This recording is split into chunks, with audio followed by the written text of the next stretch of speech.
Welcome back to Kermode Uncut. Here's an interesting news story that you may have seen over the weekend. There was a story in one of the Sunday papers that a Harvard professor of history had been paid £10,000 by a movie company to check out factual inaccuracies in movies. Not in movie scripts, but in movies. Now, he preferred to remain anonymous, and he didn't say which company he was working for. In fact, it didn't seem that he actually knew exactly which company he was working for. But what he was asked to do was to sit down and go through a series of movies and to point out what may be factually inaccurate, to mark it as if an exam paper, to be really, really strict.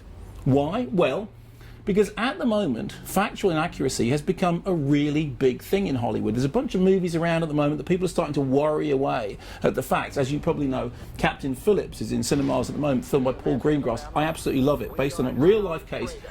And of course, at the moment, there's some controversy about the factual accuracy of it, because the crew of the Maersk, Alabama, are involved in a lawsuit, and they see the way all that thing played out is rather differently to the way perhaps that it's portrayed in the movie. Then there's 12 Years a Slave, currently being tipped as a Best Picture contender, a really fantastic story, brilliantly directed by Steve McQueen, based on a text, 12 Years a Slave, by Solomon Northup. Suddenly out of the woodwork comes people saying, oh, well, you know, that original text, it's open to interpretation, perhaps it was exaggerated. And then, of course, there's Saving Mr. Banks, which just closed the London Film Festival. Emma Thompson, who stars in that film as P.L. Travers, is coming on the Kermode Mayo Radio 5 live film review show quite soon.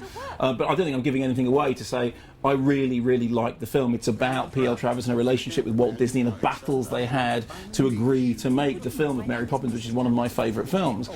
And some people have really loved the film, and other people have said, well, you know, is it historically accurate? Well, why does anyone care about historical accuracy all of a sudden? Well, one of the reasons given by that newspaper article was it's all to do with second screens. You see, people can now watch films and have a second screen checking the factual accuracy as it plays out. Is that the answer?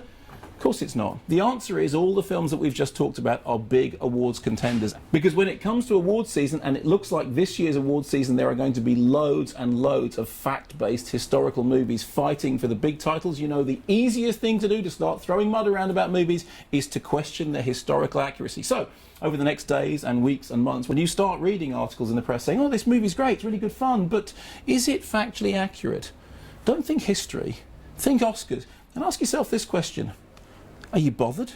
Constable's responsible. Now, how does that sound? No. Responsible is not a word. We made it up. Well, unmake it up.